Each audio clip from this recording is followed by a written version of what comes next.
সবাইকে পরিবেশে আমরা এটা করবো। পরবর্তী সিদ্ধান্ত আমরা জানাবো।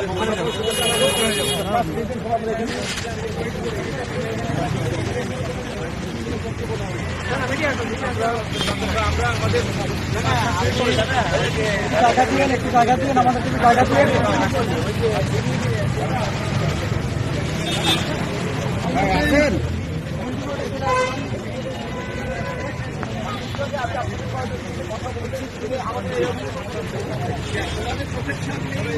দাদাকে বহনকারী গাড়ি টিভিতে ঢুকে করবো, কিছুক্ষণ পর টিভি থেকে আমার বলেছে যে আমরা এমন কাউকে অ্যারেস্ট করি। আপনারা যখন ওনাদের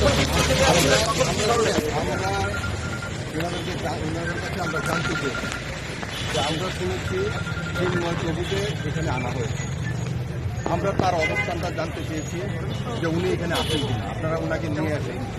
নাম্বার 1। নাম্বার 2 হলো আমরা জানতে চেয়েছি ওনাকে কোন অভিযোগের ভিত্তিতে আজকে ডিবি কার্যালয়ে আনা হবে। আমরা আরো জানতে চেয়েছি যে ওনাকে আসলে গ্রেপ্তার করা হয়েছে নাকি ওনাকে জিজ্ঞাসাবাদের জন্য এখানে আনা হবে।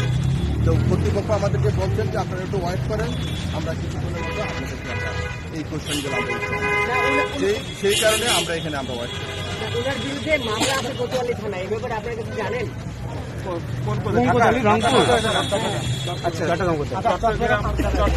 চট্টগ্রাম কোতোয়ালি থানায় অন্য যে মামলাটা করা হয়েছে, তো ওই মামলাটা যিনি করেছেন আপনারা সবাই অবগত আছেন।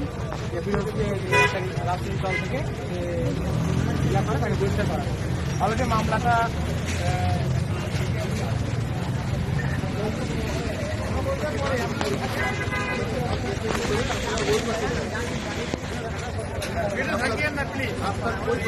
আমরা সাইডে আছি।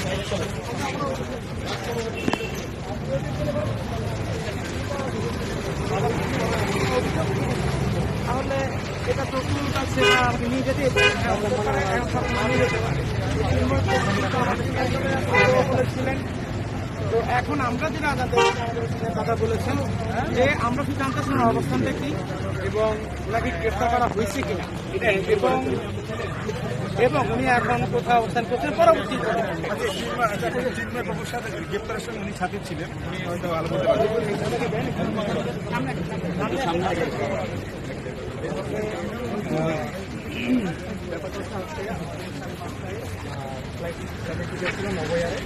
তো সেই হিসেবে আমরা 3:40-এর দিকে 45-এর দিকে ওখানে পৌঁছেছিলাম। আমরা যে গাড়ি থেকে নামলাম আমাদেরকে কিছু সংখ্যক কর্মকর্তার মতো ওদের পাশে গান ছিল। তো ওরা এসে বললো যে আমাদের একজন হায়ার কর্মকর্তা আপনার সাথে দেখা করবে, এটা বলে আমাদেরকে এক পাশে দাঁড় করালো। কিন্তু দেখা গেল হায়ার কর্মকর্তা না এসে ওরা একটা মাইক্রো নিয়ে আসলো এবং সেই মাইক্রোতে করে ওনাকে তুলে নেওয়া হলো। এবং তখন আমরা প্রোটেস্ট করি যে এখন তো এরকম পোশাকধারী অনেক কিছুই হয়ে যাচ্ছে, ওনারা আপনাদের ডিবির বা আপনাদের কোনো কাগজ আছে কিনা, তারা আমাদের কোনো কাগজ দেখায়নি। তারা আমাদেরকে বললো যে তারা সিম ক্রিয়েট করে আমরা করতে চাই না, সুন্দরভাবে আমাদের গাড়িতে উঠে যান। তো যার কারণে দেশের সবকিছু আইনের প্রতি শ্রদ্ধা দেখিয়ে আসলে উনি ওখানে উঠে গেছেন। এবং আসলে আপনারা জানেন ওনার যে বিভিন্ন জার্নির কারণে ওনার শরীর ভালো ছিল না, মানে ওনার শারীরিক কন্ডিশন ভালো না, ওনার সাথে কোনো ওষুধ কোনো কাপড় বা কোনো কিছু আমরা দিতে পারিনি। ওনাকে এককভাবে তুলে নেওয়া দেওয়া হয় এবং আমরা ফলো করে এই পর্যন্ত এসেছি এবং ওনাকে এই গেটে ঢুকানো হয়েছে, এই ট্রেনে ঢুকানো হয়েছে। তো এই হচ্ছে মানে এভাবে ওনাকে তুলে নেওয়া হয়। কোনো কাগজ তারা ওরা তুলে নিয়ে যাওয়ার সময় এবং আমরা যে গাড়ির নাম্বার প্লেটও দিচ্ছি। তো এটা কয়টা এটা হচ্ছে যে 3:50-55 থেকে। এবং সিসি ক্যামেরায় আপনারা দেখতে পারবেন এয়ারপোর্টের বাইরে আমরা জাস্ট গাড়ি থেকে নেমেছি এমন সময় তারাই ওনাদের কথাটা আমরা আবার শুনতে চাই। আমরা শুনতে চাই যে ওনারা কি বলা দিতে পারি যদি আপনারা নিতে চান। ওখানে কিছুই বলা হয়নি। ওখানে বলছে যে দাদা আমাদের একজন হায়ার কর্মকর্তা আপনার সাথে একটু কথা বলবে, কথা বলবে। আপনি বললেন ওনারা কি বলতে গাড়িতে তুলে নিয়ে যাচ্ছে গাড়িটা করে নিয়ে যাচ্ছে কোনো ধরনের 52-11-61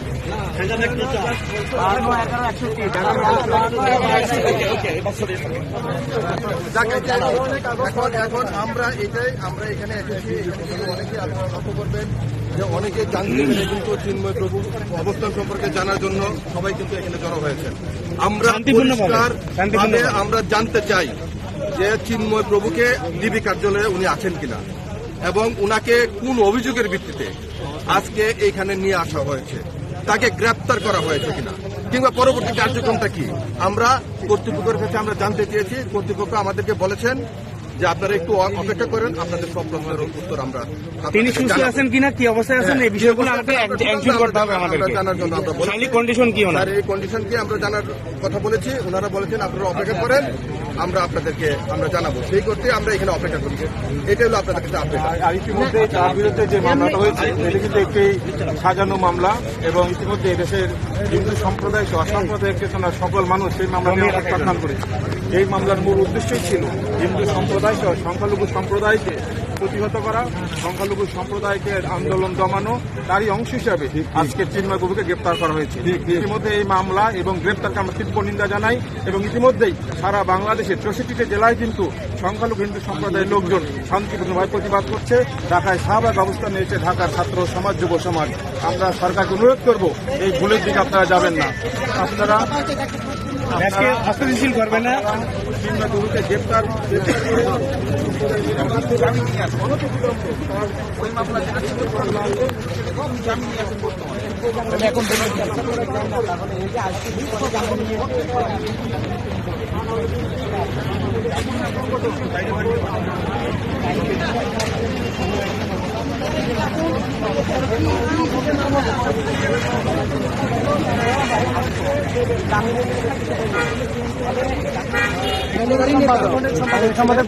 এবং তাকে কিন্তু বিএনপি থেকেও বহিষ্কার করা হয়েছে।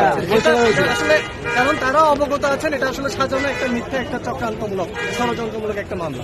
মামলার ব্যাপারে কিছু বলতে পারেন আপনি, কি মামলা? এটা জাতীয় পতাকা অবমাননা করা, রাষ্ট্রদ্রোহী মামলা করা হয়েছে মিথ্যা অভিযোগ দিয়ে। অথচ আপনারা জানেন এটা স্পষ্ট ভিডিও আছে, সেই জাতীয় পতাকাতেই চাঁদ তারা ছিল।